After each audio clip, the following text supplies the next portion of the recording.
Hey y'all, it's Kat. And this is Amber. We're Wandering Soup, Black Lesbian Traveling Expat, Black Lesbian Expats, all those things. Oh, Black Lesbian Travelers, all those things. everyone. Yes.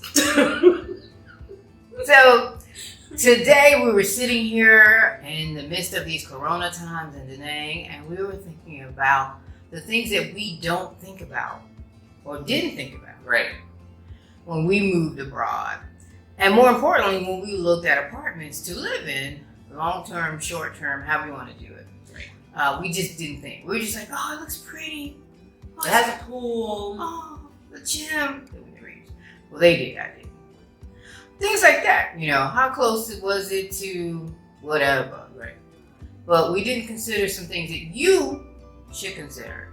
Learn from our mistakes. And these are the top 5 things you should think about when you are digital nomading and moving abroad to do so. Especially if you've worked from an office. In the that's Which been your most of career. us have. Right. If that's been your career and you've been working from an office, these are things you definitely need to think about. Even if you've been working from home, living abroad brings its own, new rules and regulations and things you just didn't think about because buildings are designed differently, homes are designed differently. So these are just things you just would thought would be automatic and not going to be abroad. Right? Yeah. So number 5, and you're probably going to go, it's electrical outlets. I know you're going, girl, we got electrical outlets everywhere. You will not abroad. Well, anywhere. I mean, you could get lucky. You could go somewhere in Brand an new apartment. building. Yeah, and it's like, oh, this is great. This is wonderful. And then you get in there, and there's 2 outlets. 2 in the whole main living area. Right. And that the TV's in there, the microwave, Right. the fridge, the fan that you need if you're in the Southeast Asia. And you're like, so where am I supposed to plug my laptop? Yep. My cell phone. Uh-huh. I remind you, more likely you have to have an adapter. So you need bigger space to plug that big adapter into the wall as well. Yep. So all the outlets could be this high up and none on down low, like where you actually need them. So you just have to, you're not going to think about it too much when you're looking on Airbnb and you're scrolling through the pictures. But it's important once you get on the ground and you're actually going and you're comparing different apartments that you're looking at that you pay attention because it's going to matter when you need it. right in the middle of that big project you're working on and your laptop dies and you realize that the only plug is on the other side of the room behind the hot water heater. And you're screwed because you got to let it charge to get back to work. You can't charge and work at the same time. So electrical outlets are number 5, but they're honestly super important. You gotta look for them. It's a convenience thing. It's a necessity. I mean, it's a convenience thing, but it's a necessary convenience. Let me say that for working. You gotta look for them. And we honestly don't every apartment. It's always after the fact. We're like, oh, shit, we forgot to look at, and then we're just trying to work around it. And it's irritating, to be honest. It can be very irritating. Yeah. All right, so number 4 is if you're in an apartment specifically when you're traveling, is looking for an apartment that has at least a lobby area or ideally a co-working space where they actually have it set aside people can sit and work, where there's tables and chairs at the very least, and some Wi-Fi. Because you never know, especially during these Corona times where you can't really go out. The restaurants are closed or what have you. You just don't want to go out and be around a bunch of people working. It would help if you could at least go downstairs from your apartment and get on the Wi-Fi, even for a few minutes to send an email or because yours is slow in your apartment or what have you. But it just helps. Yeah, it definitely helps. Because if you're working in an apartment and it's you and your partner, your spouse, your kids, all of those things, and you need some concentration time, right? A co-working space will give you that. Yeah. And if it's in your building, it's it's extra. You don't have to put on too many clothes. You know, be decent. Run upstairs or downstairs and work for an hour or two. Hopefully, you got AC. And a lot of places are catering to digital nomads, so they will have those spaces, and there's no extra charge for working there. Maybe there's even coffee in there. Who knows? That'd be nice. It'd be great. Look for those though. Those added little extra bonuses will make life a lot nicer. Yeah. And number 3, tying right into number 4, co-working spaces that are within walking distance of your new home. You're thinking, oh, the apartment is nice. This is great. This neighborhood is perfect. But I have to catch a Grab or a cab, or I need to rent a motorbike or a car to get to somewhere I can work from home. Working from home is great, but you're going to need the extra stimulus or the extra quiet, possibly, that a co-working space will give you. So make sure that there are spaces within walking distance of your home that you can use. And by co-working spaces, I mean coffee shops. Almost all the coffee shops that we've encountered in Southeast Asia have been co-working spaces. You always see someone with a laptop, and you can order meals, coffee, teas, drink, whatever. It just makes life great. There's also co-working spaces that you can pay to use by the day, by the week, by the month. They generally have super fast Wi-Fi, AC. So those are things you're looking for. But if they're within walking distance, you grab your backpack in the morning and you can go out and go to work every day. And it just adds a little bit of extra for Amber and I. We typically do it when we have deadlines. We really want to focus. We want to get outside of the house. Yeah. You know, we live here, we work here. This is just a little bit extra. Yeah, and preferably a place that doesn't cost you to be there every hour. Like there's some coffee shops, I won't say the name, Starbucks. but I love Starbucks. Sponsor us.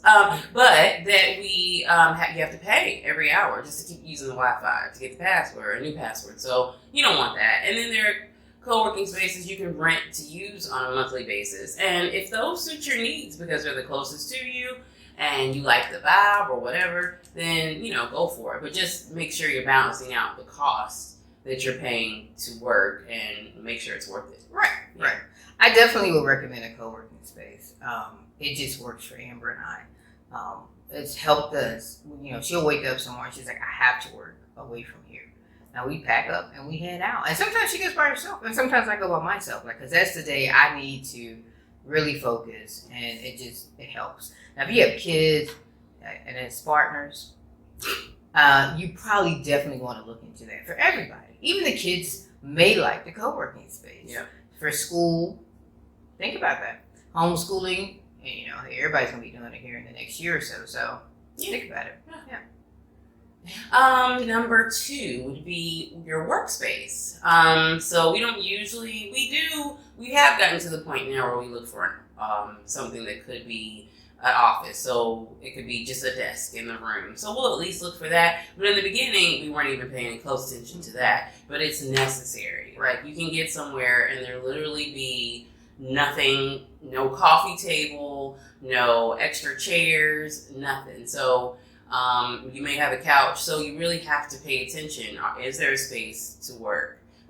Is at least a space, even if they haven't already provided the desk and the chair, a space that if you had to, you could put in one. Maybe they'll provide you one when you get there, but you have to at least have the space, even if you're in a one-room studio. So yeah, and then for your workspace, there are certain things that I know I need. And everyone's different, but like if your back is crazy, which mine is, but you have to sit for hours at a computer, that's just what you have to do. You learn your little quirks and tips and tricks to work, I'm sure, as someone who's a freelancer or someone who's working from home, but you have to, whatever it is you need, whether it be some kind of a pillow for your back or whether it be a stand for your laptop, just think about those things and make sure you have there's a space there that you can use those that accommodates it. Right. Most of the time you think you see an apartment online on Airbnb or an apartment site for whatever country you move to. And we're talking furnished apartments here, people. So, because initially when we move abroad, we didn't bring anything with us and we're comfortable doing that. So if you're moving on your furniture, this probably won't apply to you except to make sure that you have the space. But if you're not moving furniture abroad and you're renting furnished apartments, studios, 1 bedrooms, 2 bedrooms, whatever, homes, because you can rent furnished homes overseas as well, just make sure that the space is available for you. A couch is great. Working from a couch is great, but it won't work long term. Working from a bed will not work long term. You will need a workspace. Now, what we've done is we've made sure that there's at least a good kitchen table with hardback chairs that are solid, that you can sit at and be there for hours at a time. Like Amber mentioned, she has a pillow. We're investing next into the stands that we can set our laptops on so we can actually, type up here versus down here, just to help everything, make you feel a little bit better, because it wears on you just sitting and working from home every day, especially because you're not getting out as you would if you were working in an office environment where you would go to every day, you stand up a little bit to go to the bathroom, all these things, go to lunch. We do lunch at the same spot that we're working from. Yep. So those added extra bonuses are things you need to think about, again, when you're moving abroad as a digital nomad. And you're going to be working from the home that you're going to be living in as well. And number one thing you have to think about, and I know you've already probably thought about it, sort of, maybe, I don't know. You're American, you're like, it's everywhere. Wi-Fi. Wi-Fi, baby. The apartment is pretty. The home is gorgeous. You have this beautiful old world charm in Portugal, Spain, England, a casa in Mexico, big thick walls. Wi-Fi sucks. It's not going to go through those thick walls. It's gorgeous though. So you got to think about Wi-Fi. Your speeds, uploads, downloads, you got to be able to work, right? So no matter how pretty it is, if you can't get online in a timely manner, it's worthless. So ask for the Wi-Fi speed. Do a test when you go and view the apartment. Get the Ethernet cable. You may need it. Right. These are all 5 key things that you really need to think about when you're looking at that beautiful apartment, that beautiful home, that beautiful casa, wherever you're relocating to. Just think about it. Keep it in the back of your mind. Make a list. Take a little sheet with you when you go and look at each apartment. Just to make sure it stays centered in front of you and you don't get distracted. And take pictures if you can. We've done that before. We don't do it religiously, but video and pictures, because there are things you're going to forget when you get back home. Like, was it this place that I like this? Was it that place? Because there's probably not going to be one place that has everything, but you're going to be able to go back later and compare. And the one that has the things that are highest on your list, that's what you can end up going with. But take those pictures or videos so that you can compare after the fact. Right. An added bonus, because you just need this thing, a VPN. You need a VPN when you're traveling. It protects you. Put it on your phone, your laptops, your TV. You need VPN for not only security, but also for Netflix. I'm saying. You gotta have it. Otherwise, you're gonna end up with Netflix wherever country you're in. And it just ain't that great. But get a VPN. We use ExpressVPN. We've actually tried out a few, and Express worked best for us in Southeast Asia. I've heard that in other countries it may not work as best. So try which one works for you. Most of them offer a free trial, 7 days, 2 weeks, a month. Try it, see if you can connect everything. And then we're not getting promoted. Nobody's paying us to say this, but we do have an affiliate link below. So definitely check that out for ExpressVPN. But like I said, security for VPNs when you're banking. You don't want to get hacked. When you go to the malls and you jump on somebody's Wi-Fi in the mall or the grocery store or whatever, you definitely want to have a VPN on your phone for sure. And again, we have it on all of our laptops. Every device that we use is connected has a VPN. And Fire Stick for it. And our Fire Stick. Right, for the Fire Stick. Get a Fire Stick. Get 2. Right. Because one's going to break. And then you're going to be mad. So get a Fire Stick for you, a VPN, and all the other things that we talked about today. Yeah. Yep. Because you got to work. I mean, we travel, we're loving it, but you got to work. So at least make it convenient, make it comfortable, make it work for you. Right. And don't forget to subscribe, like, follow, share Wandering Soup, Black Lesbian Traveling Expats, Black Lesbian Expats, Black Lesbian Travels, all of those things. We are here for you. Let us know what you want us to talk about next, about digital nomading, traveling abroad, all those things. I'm Kat. I'm Amber. Thank you, y'all. Go. That was a good video. I like it.